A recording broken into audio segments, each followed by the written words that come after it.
Good day to all. This is Dr. S. Rajesh Babu, working as an assistant professor in the Department of General Engineering at Kamaraj College of Engineering and Technology. I am going to talk about the control system engineering. This control systems will be a heart of electrical engineering. Without this control system, we cannot control any machineries. The control system engineering is not only applicable for electrical engineers, it is applicable for all the engineering disciplines. A control system is a system that provides a desired response by controlling the output, and this is a basic schematic diagram of a control system which requires a proper input and as well as output. So based on the input, the output will vary, as well as if you provide any feedback for the system, definitely the output can be controlled with the help of your input. So these are some of the basic examples for the control systems. Here we can use a traffic light control, where it controls signals for 3 different modes, and then in washing machines we have a different type of control for choke mode, and then we will have one more mode like drying, and then other process. So these are some of the basic examples for how the control, where the control systems are get implemented.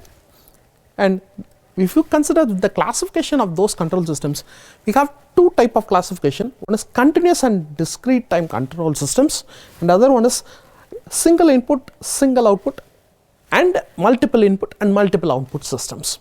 So we classify these 2 classifications.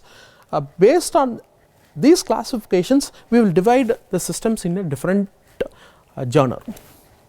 So control systems can be classified into 2 forms, where it has 2 different controls. It requires a basic 2 type of systems. First one is open loop control system, where here we don't have any feedback. The plant is controlled only by a controller, only by the input we can control the system. Whereas the output, we cannot predict what is the desired response. Where if you consider with the closed loop control system, we have a perfect feedback.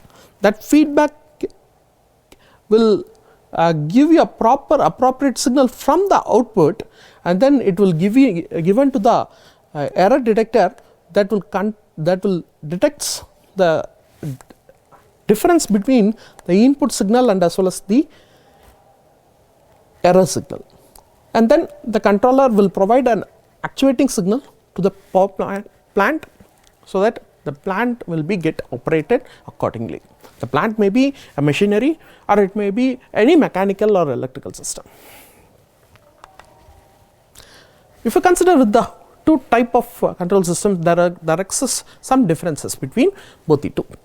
The first one is open loop control system, and as well as the closed loop control system will have a definite differences. The first difference is it is first independent of the desired output, where the closed loop system will have a dependent of the desired output. So this was the first difference. And then next one is, of course I said, the feedback path is not present, where the feedback path is present in this control closed loop control system, where it is also called as non-feedback control systems, where the closed loop systems are called as feedback control systems. It is easy to difficult because of we don't worry about the output responses, where we will concentrate on the output responses, so it is quite difficult to design in all the aspects. They are economical and as well as costly. This is what the general difference that exists between the closed loop and as well as the open loop control system. Feedback is one of a prime element that we need to concentrate on all the control systems that are implemented in electrical and as well as mechanical machineries. When we offer any feedback, there are 2 type of feedbacks. One is positive and as well as negative feedback. Both the 2 feedbacks are going to offer a better introduction to the new form of outputs. It has a proper mathematical relation to relate those feedbacks. So we are in a situation to define those feedback, where it can be done only with the help of transformations. So we offer Laplace transform for all the type of feedbacks to determine the feedback. So with the help of this equation, T is equal to G divided by 1 minus GH, we define how the system transfer function is going to be present. Transfer function is nothing but it is a Laplace transform of output to the Laplace transform of input at 0 initial condition. This is what the definition for a transfer function. This transfer function will be based on the feedback whatever we give, right.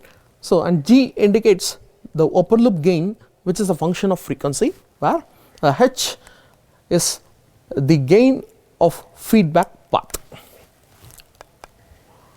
While coming to the negative feedback, there exists a small change in the equation where the transfer function is given by G divided by 1 plus GH. In the earlier case, we had a transfer function which is of 1 minus GH at the denominator. That is what the difference that is existing in both the two feedbacks, right. And the effect of feedback, when we introduce about any feedback, definitely there will be a positive as well as negative effects. Here, if you introduce any feedback, definitely there exists a change in the function of your system, right.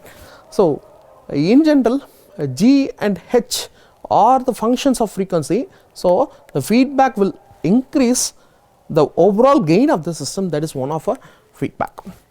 And then the other effect one is if you change the denominators, right, the polarity of both the two, right, automatically the feedback will also have an effect in the system. Next comes to the effect of feedback on sensitivity. Control systems are highly sensible. When we have a control in any input or output, definitely sensitivity play a vital role. So sensitivity is nothing but it is a infinitesimal change of output to this infinitesimal change of input. That is what the definition for sensitivity.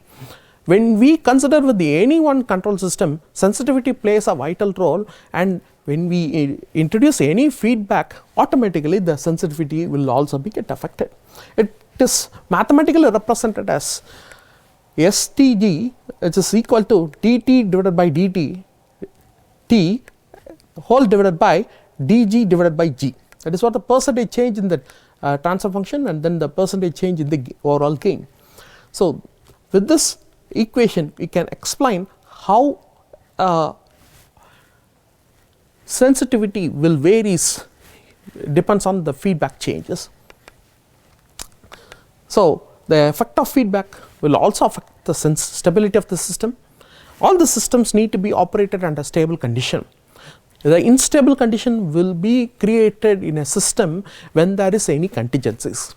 The contingencies that need to be reduced, that can be done only with the help of the control systems. So the contingencies, if get eliminated, the system can operate under stable condition, or otherwise it will create an unstable position in the system. So this gain and as well as the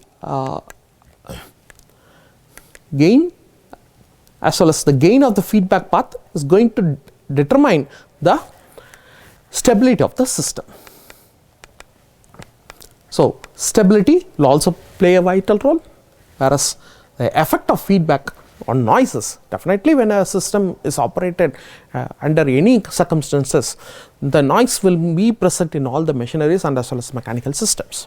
So this is one such element which will be present in all the systems, that can also be eliminated with the help of the feedback what we offer for a system.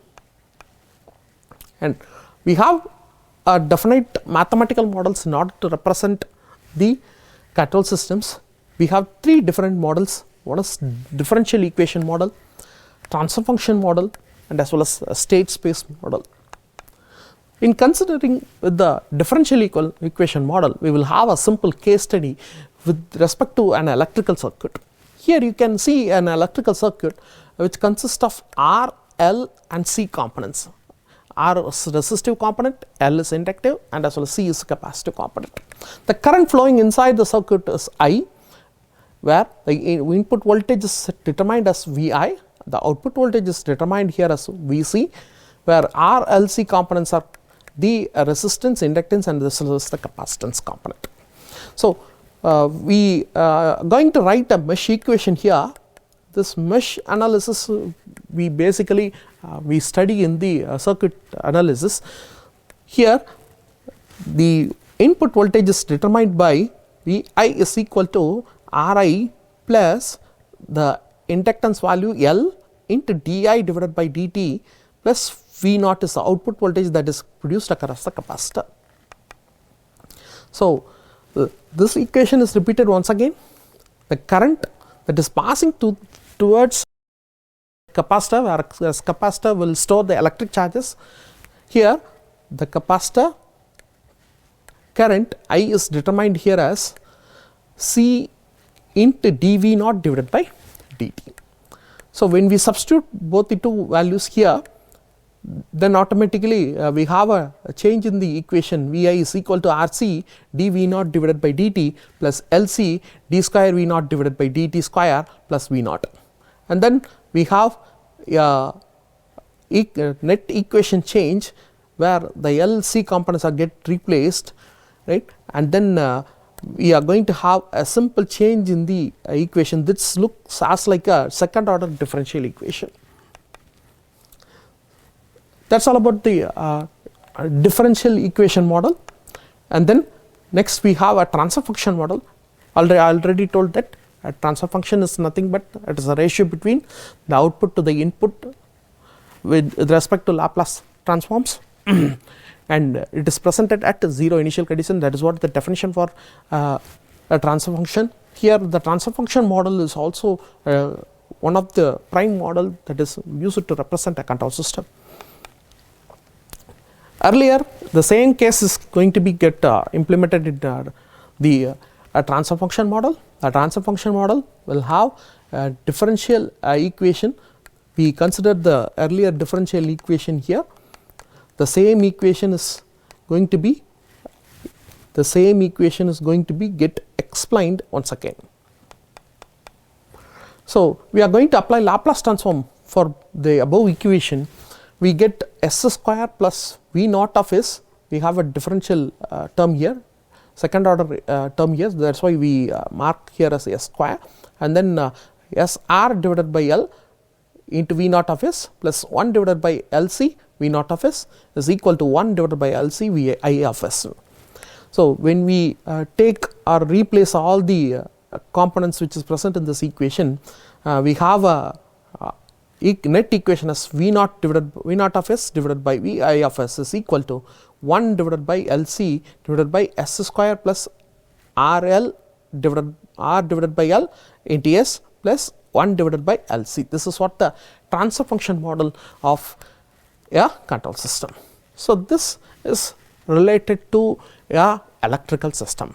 When we apply the same system with the mechanical system, we need to follow a different pattern. Here we have a modeling of a mechanical system where here in this case we had a fixed point, and another one is we have a spring, a dashboard, and as well as a mass which has a force of F of t and then a displacement of x of t. M is the mass of the element and then k is the spring, where F of v is the dash part. The output will be the moment of inertia, torque, and as well as the angular velocity. So we can model the same scenario in different fashion. First we are going to make a model for the mass which is present in the system. So here you can see the mass which is present in the system. That same mass will be get modeled for a system, right? And then next one is based on the mass. We have a basic equation which is Fm is proportional to A. That is nothing but Fm is equal to Ma. This is one of a basic law. And then m is equal m into d square x divided by dt square. So Fm is equal to m into d square x divided by dt square. This is what mass modeling. Likewise, in the same fashion we can model for spring as well as translation and mechanical systems. So, this is a net modeling of a mechanical system. Whatever we have modeled in the electrical forms, we can also model the same system with the mechanical system. Thank you.